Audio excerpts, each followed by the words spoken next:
Welcome back to Ayurveda Reena. आज हम देखने वाले हैं शाला के तंत्र का चैप्टर नंबर 8 जो कि है वर्तमागत रोग। इसका आज हम देखने वाले हैं पॉइंट नंबर डी और पॉइंट नंबर ई जो है पक्षमशात और एक्ट्रोपियोन के बारे में। बिना कोई टाइम वेस्ट किए स्टार्ट करते हैं। पक्षमशात के बारे में सबसे पहले देखते हैं। तो पक्षमशात है क्या, यानी कि नाम से ही समझ में आ रहा है कि पक्षम और शात ये दो वर्ड्स मिलकर ये बना हुआ है। पक्षमशात यानी कि पक्षम का निकल जाना, यानी कि आइलेशिस का निकल जाना, ये होता है पक्षमशात। It is a disease described by Acharya Vagbhata, यानी कि आचार्य वाग्भट ने इसको डिस्क्राइब किया है। There will be falling off the eyelashes, यानी कि आइलेशिस का टूटकर गिर जाना या फिर निकल जाना, ये पक्षमशात कहलाता है। और ये पक्षमशात किससे होता है? तो this is in which the vitiated pitta gets lost into root of the eyelashes, यानी कि जो रूट ऑफ आइलेशिस होता है, यानी कि जो मूल होता है वर्तम का, वहां पर दूषित पित्त का संश्लेषण हो जाता है, जिससे क्या होता है कि ईचिंग यानी कंडू, बर्निंग सेंसेशन यानी दाह, एंड फॉलिंग ऑफ द आइलेश यानी कि पक्षमशात वहां पर हो जाता है। ये हो गए इसके symptoms, itching, burning and falling off the eyelashes when white-headed pitta gets lodged into root of the eyelashes। पक्षमशात पक्षमशात हम देखते हैं। अब पक्षमशात की चिकित्सा क्या होती है? तो सबसे पहले चिकित्सा इसमें है वो है कुट्टनत। कुट्टनत यानी कि क्या होता है, एक प्रोसीजर होता है जिससे हम नीडल को यूज करते हैं प्रिक करने को, जो कि रूट ऑफ आइलेशेस को हम प्रिक करते हैं। वहां पर ब्लड फ्लो बढ़ाने के लिए हम कुट्टनत ये प्रोसीजर इस्तेमाल करते हैं। इसमें नीडल का इस्तेमाल किया जाता है। दूसरा इसमें जो चिकित्सा आती है वो है जलोका अवचरण। जलोका अवचरण भी सेम प्रोसीजर है। रक्त मोक्षण के लिए जलोका अवचरण हम इस्तेमाल करते हैं। तो जलोका अवचरण कहाँ पर करते हैं? रूट ऑफ आइलेशेस पर हम जलोका लगाते हैं, जिससे ब्लड का सर्कुलेशन वहां पर बढ़ाया जाता है, जिससे ग्रोथ हो जाती है। तीसरा इसमें है वमन। तो वमन किससे कराते हैं हम? इक्षुरस या फिर क्षीर से हम वमन कराते हैं। इक्षुरस और क्षीर ये पित्त प्रधान व्याधियों पर काम करता है, इससे हम वमन करते हैं, यानी कि कफ दोष की भी दृष्टि हम इसमें दूर करते हैं। फोर्थ है इसमें नस्य। नस्य विद घृत प्रिपेयर्ड आउट ऑफ मधुर शीत द्रव्यस, यानी कि जो भी मधुर गण के है और शीत द्रव्य जो होते हैं उसके साथ घृत का प्रिपरेशन करते हैं नस्य के लिए। और लास्ट में है पुष्पकाशंजन या फिर पुष्पकाशिस रसांजन। द पाउडर ऑफ पुष्पकाशिस is given bhavana with tulsi swaras in a copper vessel for 10 days, यानी कि जो पुष्पकाशिस जो रहता है उसमें तुलसी स्वरस की भावना हमें देनी रहती है और इसको तांबे के वेसल में हमें रखना है 10 दिनों के लिए। तो पुष्पकाशिस संजन वैसे तैयार होता है और उसका एप्लीकेशन हम रूट ऑफ आइलेशिस पर करते हैं, जिससे पक्षम की ग्रोथ बढ़ जाती है। पक्षमशात के बारे में तो हमने देख लिया। अब हम देखते हैं एक्ट्रोपियोन के बारे में। तो एंट्रोपियोन हमने पिछले की वीडियो में कवर कर लिया था। आज हम देखने वाले हैं एक्ट्रोपियोन। एक्ट्रोपियोन यानी कि नाम से ही समझ आ रहा है कि एक का मतलब होता है बाहर की तरफ हो जाना, यानी कि it is the condition in which lid margin rolls outwards that is become everted, यानी कि यहाँ पर हम देख सकते हैं डायग्राम में, ये लीड मार्जिन जो होती है यह बाहर की तरफ निकली हुई है, यानी कि इवर्ट हो गई है। इसको ये हम एक्ट्रोपियोन ये व्याधि बोलते हैं। एक्ट्रोपियोन एक्ट्रोपियोन के बारे में उसके टाइप्स हम देखने वाले हैं अभी। तो फर्स्ट टाइप है उसमें वो है स्पास्टिक एक्ट्रोपियोन। स्पास्टिक एक्ट्रोपियोन नाम से ही समझ आता है कि वहां पर जो मसल है वहां पर स्पार्क तैयार होगा, उससे जो एक्ट्रोपियोन तैयार होता है उसको हम स्पास्टिक एक्ट्रोपियोन बोलते हैं। तो स्पास्टिक एक्ट्रोपियोन कैसे होता है? It occurs due to powerful contraction of the orbicular ocular muscle, यानी कि जो ऑर्बिकुलर ओकुलर मसल होती है उसकी पावरफुल कॉन्ट्रैक्शन से ये स्पास्टिक एक्ट्रोपियोन होता है। जो स्किन वहां की ऐसी की वैसी इलास्टिक रहती है और आईबॉल भी प्रोमिनेंट हो जाता है। और यहाँ पर जरूरी नहीं है कि सिर्फ एक ही आईलिड अफेक्ट हो, यानी कि दोनों आईलिड यहाँ पर अफेक्ट हो जाती है। तो ये हो गया स्पास्टिक एक्ट्रोपियोन के बारे में। दूसरा टाइप हम देखते हैं अब, वो है सिनाइल एक्ट्रोपियोन। तो सिनाइल एक्ट्रोपियोन नाम से समझ आ रहा है कि सिनाइल एक्ट्रोपियोन ओल्ड एज में ज्यादातर होते लगता है, यानी कि ओल्ड एज में ज्यादातर दिखाई देता है। Usually only occurs in lower lids, यानी कि इसका जो लोअर लिड्स होता है यहाँ पर ज्यादा देखने को मिलता है।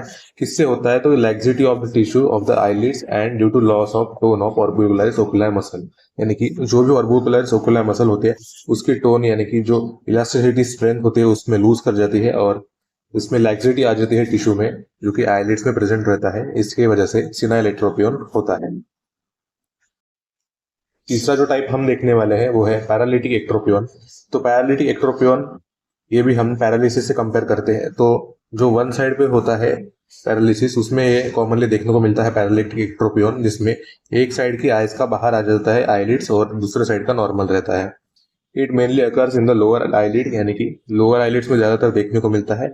यहाँ पर weakness of the orbicular ocular muscle यानी कि ऑर्बिकुलर ओकुलर जो मसल है उसकी भी टोन चली जाती है यहाँ पर, और उसमें स्ट्रेंथ नहीं रहती, जो कि paralysis of the facial nerve की वजह से होती है। यानी कि जो भी फेशियल नर्व रहती है उसका पैरालिसिस हो जाना यानी कि पैरालिटिक एक्ट्रोपियन के लिए एक निमित्त बन जाता है। एक्ट्रोपियन के कुछ और टाइप भी होते हैं, वो है मैकेनिकल एक्ट्रोपियन और दूसरा है साइकेट्रिशियल एक्ट्रोपियन। तो जो मैकेनिकल एक्ट्रोपियन होता है नाम से ही समझ आता है कि इसमें मैकेनिकल फोर्स का इन्वॉल्वमेंट होगा। It is caused by the weight of the mass in the eyelid, यानी कि अगर आईलिड में कोई मास लाइक स्ट्रक्चर आ जाता है और जिससे उसका वेट बढ़ जाता है, इसलिए वो बाहर की तरफ मुड़ जाता है, इसलिए उसको मैकेनिकल एक्ट्रोपियन बोलते हैं। फॉर एग्जाम्पल किस वजह से होता है, अगर यहाँ पर ट्यूमर हो गया और by the pressure of the eyelids from behind as in proptosis, यानी कि प्रोप्टोसिस में जैसे प्रेशर बढ़ जाता है आईलिड का पीछे से, तो प्रोप्टोसिस में देखने को मिलता है लोअर लीड यूजुअली अफेक्टेड, यानी कि ये मैकेनिकल एक्ट्रोपियन यूजुअली वेट की वजह से होता है तो लोअर लीड ही ज्यादातर अफेक्ट हो जाती है, या फिर ये ट्यूमर की वजह से भी हो सकता है। दूसरा इसमें वो है साइकेट्रिशियल एक्ट्रोपियन, यानी कि it follows burns, ulcer, trauma और the skin disease of the eyelid, यानी कि अगर आईलिड्स में बर्न हो गया, अल्सर हो गया, ट्रॉमा हो गया या फिर कोई स्किन डिजीज हो गई आईलिड्स की, तो उसमें साइकेट्रिशियल एक्ट्रोपियन होने के चांसेस बढ़ जाते हैं। एक्ट्रोपियन के बारे में हम देखने वाले हैं अभी सिम्टम, साइंस और उसके कुछ ग्रेडिंग सिस्टम रहती है उसके बारे में। तो एक्ट्रोपियन का कॉमन सिम्टम क्या है, तो एपीपोरा यानी कि हाइपर लैक्रिमेशन, ये इसका कॉमन सिम्टम है। साइंस इसमें क्या आता है कि lid margin is road outward, यानी कि जो लीड मार्जिन होती है वो आउटवर्ड रोल करती है, बाहर दिखने लगती है। Depending on the degree of outrolling ectropion can be divided into 3 grades, यानी कि डिग्री ऑफ आउटरोलिंग पर ये 3 ग्रेड में डिवाइड करते हैं हम एक्ट्रोपियन को, ग्रेड 1, ग्रेड 2 और ग्रेड 3 एक्ट्रोपियन। तो ग्रेड 1 में क्या होता है कि सिर्फ पंक्टम इवर्टेड हो जाता है, पूरी की पूरी लीड मार्जिन इवर्टेड नहीं होती है, तो ग्रेड 1 में सिर्फ only punctum is everted. Second grade में क्या करते हैं, तो लीड मार्जिन भी इवर्ट हो जाती है और पाल्पेब्रल कंजक्टिवा जो रहती है वो विजिबल होती है। सेकंड ग्रेड में लीड मार्जिन इवर्ट हो जाती है और पाल्पेबल कंजक्टिवा विजिबल हो जाती है।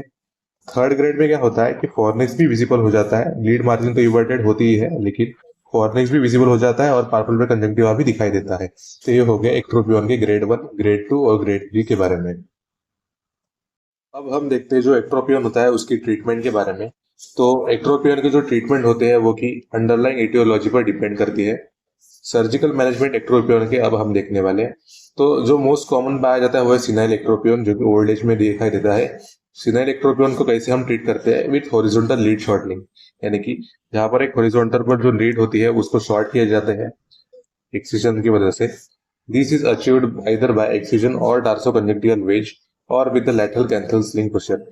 यहाँ पर लैटरल कैंथल स्लिंग प्रोसीजर दिखाई दी गई है। यहाँ पर क्या करते हैं कि लैटरल कैंथल पे जो एक एक्सिजन करते हैं जिससे लीड का शॉर्टनिंग हो जाता है, जो कि हॉरिजॉन्टल लीड शॉर्टनिंग उसको बोलते हैं, जो कि सिनाइल एक्ट्रोपियन में कॉमनली यूज करते हैं हम। ये सर्जिकल मैनेजमेंट है सिनाइल एक्ट्रोपियन का। दूसरा एक्ट्रोपियन जो रहता है वो है साइकेट्रिशियल एक्ट्रोपियन के बारे में अब हम ट्रीटमेंट देखने वाले हैं। तो यहाँ पर कॉमनली जेड प्लास्टिक दिखाई देते हैं, यहाँ पर देख सकते हैं आपकी एक जेड की तरह से यहाँ पर सर्जिकल आपको दिखाई दे रहा है सुचरिंग। जो माइल्ड लोकलाइज साइकेट्रिकल एक्ट्रोपियन होता है उसको सर्जिकली एक्सिजन से कनेक्ट किया जाता है, जो कि ओपनिंग स्कार टिश्यू को कंबाइन करके प्रोसीजर करते हैं जिसमें वर्टिकल लेंथ में स्किन डेफिशिएंसी आ जाती है, यानी कि स्किन को वो से निकलते हैं जिससे इलास्टिसिटी बनी रहती है, उसको ही जेड प्लास्टिक बोलते हैं। तो ये हम साइकेट्रिशियल एक्ट्रोपियन में कॉमनली देखने को मिलता है, जहां पर बर्न्स, अल्सर या फिर कोई ट्रॉमा हो जाता है, वहां पर एक जेड तरह का एक इंसिजन करते हैं और सूचर लगाते हैं जिसको ही हम जेड प्लास्टिक बोलते हैं। दूसरा जो रहता है वो है माइल्ड डिग्री एक्ट्रोपियन। तो माइल्ड डिग्री एक्ट्रोपियन पे हम क्या करते हैं कि वीवाई ऑपरेशन करते हैं। वीवाई ऑपरेशन की डायग्राम यहाँ पर दी गई है, यहाँ पर ए, बी और सी एंड डी आप देख सकते हैं कि वीवाई ऑपरेशन कैसे करते हैं। तो फर्स्ट स्टेप इसमें क्या रहते हैं कि वी शेप यहाँ पर इंसिजन लगाया जाता है, जो कि फर्स्ट जो कि लीड मार्जिन के जस्ट नीचे होता है। और इसमें क्या करते हैं कि यहाँ पर जो स्किन रहती है वहां पर एक ग्राफ्ट लिया जाता है, जिससे क्या होता है कि वी जो ऐसा स्विचर लगाया रहता है इस पर एक ग्राफ्टिंग की जाती है। सी यानी कि थर्ड स्टेप में हम क्या करते हैं कि वी वी से लेकर एक नीचे तक एक लाइन खींचते हैं जिसको वाई बोलते हैं।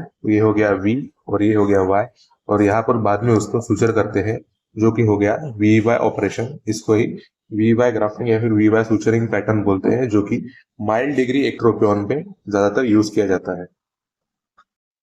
तीसरा एक्ट्रोपियन हम देखते हैं वो है पैरालिटिक एक्ट्रोपियन। तो पैरालिटिक एक्ट्रोपियन की जो टेम्पररी ट्रीटमेंट है वो सबसे पहले देखते हैं। फर्स्ट इसमें आता है लुब्रिकेशन विद टीयर सब्स्टिट्यूट्स, यानी कि जो टीयर फॉर्मेशन हो जाता है एपिफोरा उसको सब्स्टिट्यूट करने के लिए एक लुब्रिकेशन दिया जाता है। दूसरा इसमें आता है botulinum toxin injections into levator to induce temporary ptosis, यानी कि टेम्पररी टोसिस को इंड्यूस करने के लिए हम बोटुलिनियम टॉक्सिन इंजेक्शन देते हैं, जो कि लीवेटर पाल्पेब्रल मसल में हम देते हैं। तीसरा इसमें आता है टेम्पररी टार्सोग्राफी। यहाँ पर टेम्पररी टार्सोग्राफी की डायग्राम हमने दिखाई दे रही है, जहाँ पर क्या करते हैं कि it's a procedure in which upper and lower lids are sutured together, यानी कि अपर और लोअर आईलिड जहाँ पर सूचर करते हैं वो है टेम्पररी टार्सोग्राफी। डायग्राम में हम देख सकते हैं कि यहाँ पर फर्स्ट सूचर दिया जाता है, उसके बाद ये सूचर नीचे तक लाया जाता है जो कि लोअर लीड के पास होता है। यहाँ पर एक और यहाँ पर दो ऐसे सूचर दिए जाते हैं, ये होते हैं टेम्पररी टार्सोग्राफी। ऐसे हम पैरालिटिक एक्ट्रोपियन को ट्रीट करते हैं टेम्पररीली। एक्ट्रोपियन की जो परमानेंट ट्रीटमेंट होती है उसके बारे में अब हम देखते हैं। तो परमानेंट ट्रीटमेंट क्या इंक्लूड करता है, वो है medical कैंथोप्लास्टी, lateral canthal sling procedure, upper eyelid lowering, etc. with an aim to reduce the vertical and horizontal dimension of the palpebral aperture। यानी कि जो palpebral aperture का रहता है डायमेंशन उसको रिड्यूस करने के लिए हम medical कैंथोप्लास्टी, lateral canthal sling procedure जो कि हमने पहले ही देखा था, अपर आईलिड लोअरिंग, ये सारे प्रोसीजर हम परमानेंट ट्रीटमेंट करते हैं एक्ट्रोपियन की करते वक्त, ये सब फॉलो करते हैं।